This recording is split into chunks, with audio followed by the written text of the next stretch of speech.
Amis internautes, n'oubliez pas de liker, de vous abonner et de cliquer sur la note de notification pour ne rien rater. Bonsoir à tous et bienvenue dans Décryptage sur BLTV.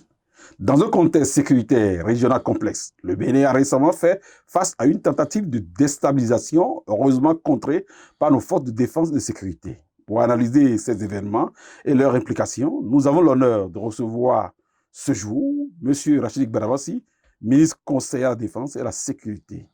Monsieur le ministre conseiller, merci de vous joindre à nous. Amadou, remercie, cher ami Takou. Avec notre invité, nous allons aborder plusieurs points cruciaux concernant la réponse sécuritaire du Bénin, les récits qui entourent ces événements et les perspectives de stabilité pour notre nation. Monsieur le ministre conseiller, récemment, le colonel Dieudonné Tévo a fait le point sur le déroulement de l'attaque et de la mise en déroute des mutins. Cependant, certains Béninois pensent que le Bénin ne doit sa victoire qu'à l'intervention des forces en attente. Vous qui, par vos fonctions, êtes du domaine de la défense de notre territoire, que répondez-vous à cela? Bon, cher ami Takou, rendons à César ce qui est à César et à Dieu ce qui est à Dieu. Ceux qui manipulent ces informations toxiques ne connaissent rien. Ils ont tort de douter de nos forces de défense et de sécurité.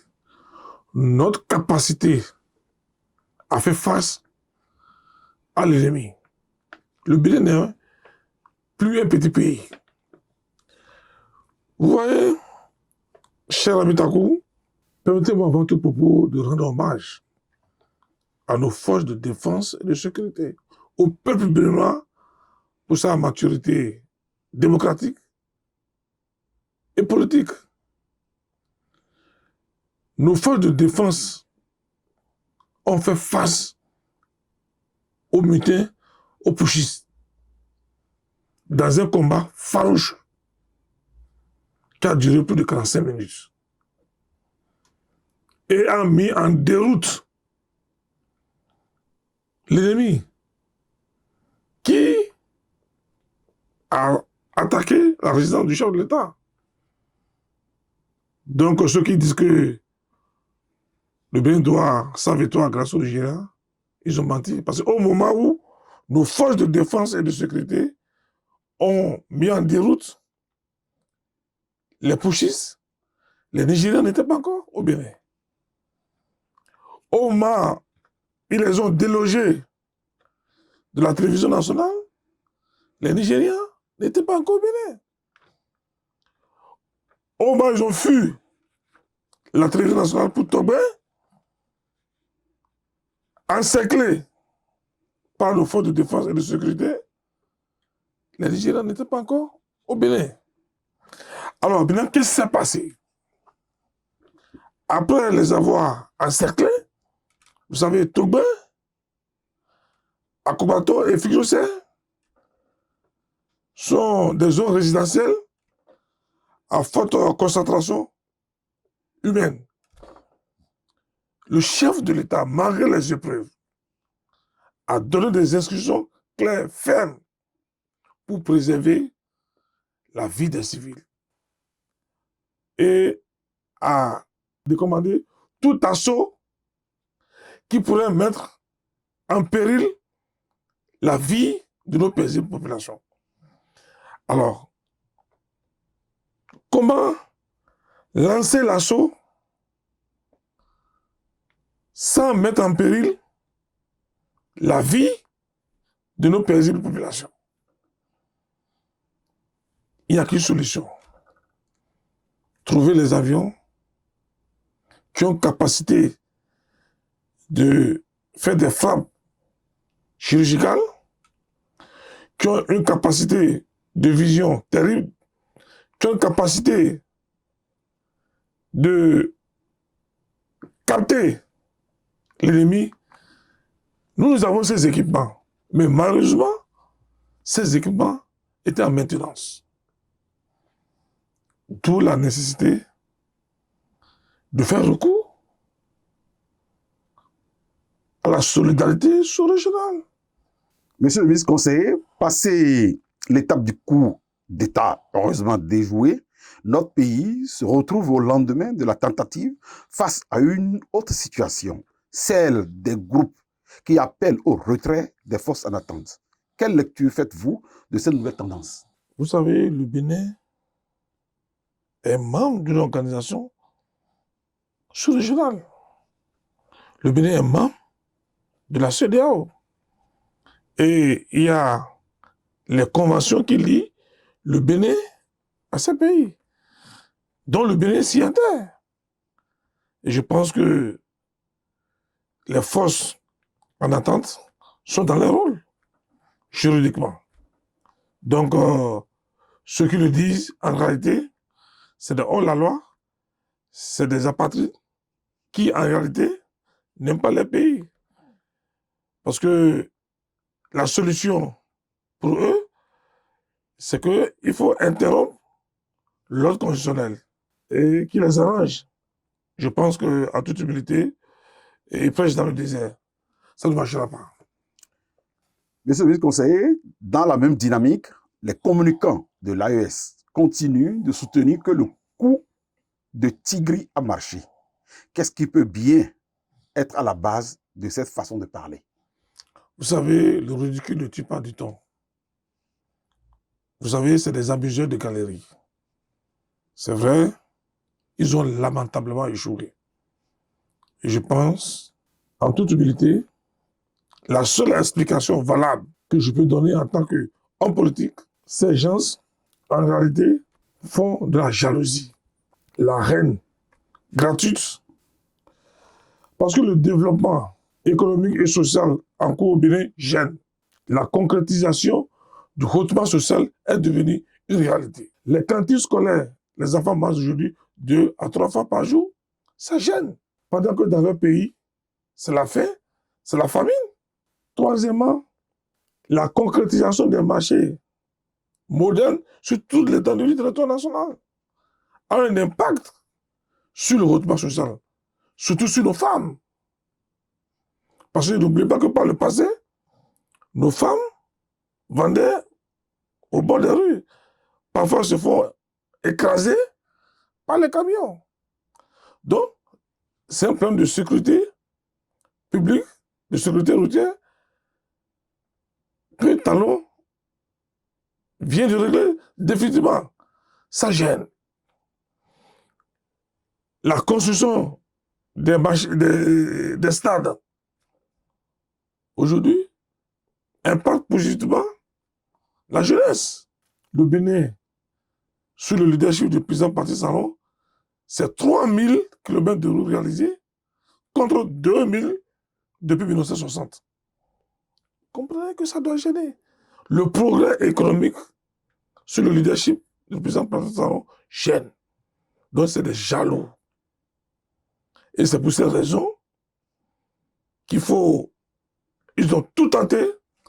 L'insurrection populaire n'a pas marché. Mais il faut passer maintenant par la force. Mais le Bénin a une âme. Parce que le président Patrice Talon est habité par l'esprit de nos ancêtres, de Bianzin, de Bioguera, de Kaba. Ce n'est plus Patrice Talon qui agit. Mais c'est ces ancêtres qui agissent à travers Patrice Talon. Parce que le Bénin est protégé par nos ancêtres. Le Bénin, quand même, c'est le pays de Mossoya Isidore de Sousa. Le Bénin, c'est le pays de Mathieu Kérékou. Le Bénin, c'est le pays de Nicéphore Soglo. C'est le pays des imams, des évangélistes, des célestes.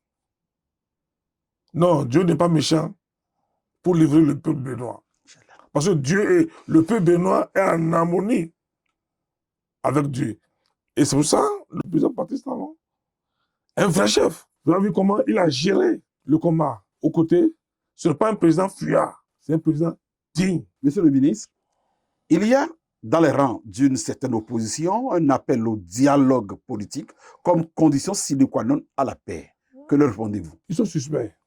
Mais vous savez, en tant que ministre conseiller en charge de la défense de la sécurité, je suis un légaliste, il y a les enquêtes en cours, et je pense en toute humilité, le moment venu, chacun va répondre de ses actes. Alors, donc, je pense, quand on est démocrate ou républicain, et quand on veut remettre en cause l'ordre constitutionnel, la stratégie politique voudrait qu'on condamne fermement tout. On condamne sans commentaire. C'est un nom politique qui vous parle. Commenter avec commentaire, c'est suspect. Donc, moi, je suis un légaliste.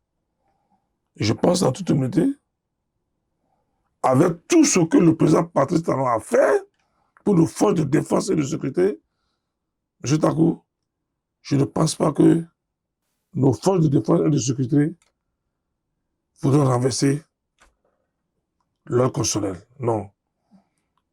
Ce que le gouvernement a investi, aucun régime n'a investi depuis 1960. Quand vous allez aujourd'hui à Boubé-Calavi, ouvrez la cité, enfin, un complexe de défense et de sécurité qui est érigé là. C'est des centaines de milliards. La cité de défense, à côté de la cité ministérielle, c'est des centaines de milliards. Et c'est pour ça que je salue le peuple béninois souverain qui a boycotté le mot d'ordre des putschistes. C'est très important, c'est un signal fort. Ça veut dire que le peuple est en harmonie avec son chef. Parce que les grandes réalisations, c'est avec les fonds des contribuables. On ne peut pas demander aux contribuables d'aller détruire les réalisations provenant de l'SUE. Donc, en réalité, le Bénin gêne.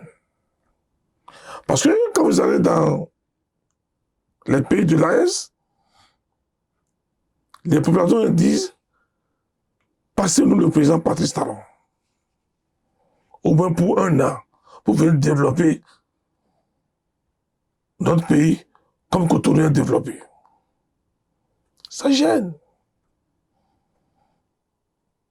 Vous voyez un président qui est attaqué, au même moment, il donne les instructions de protéger les civils. Il ne s'en soucie même pas de sa vie. Il ne se soucie pas de sa vie. C'est-à-dire, évitez, faites tout pour protéger vos peuples. C'est ça qu'on appelle un homme d'État. Un homme d'État, ce n'est pas un vieux mot, c'est un comportement. Parce que pendant que ça se passait, moi je suis resté en contact avec mon chef. Et j'ai compris que c'est un bon chef. Si Patrice Talon n'existait pas, Dieu devait le créer. Monsieur le ministre conseiller, votre mot de fin, si vous en avez un. J'aimerais demander au peuple béninois souverain de faire confiance à l'État béninois. L'État n'est pas à terre. Le Bénin est dirigé. Et que les Béninoises et les Béninois doivent fêter dans l'allégresse, dans la sécurité.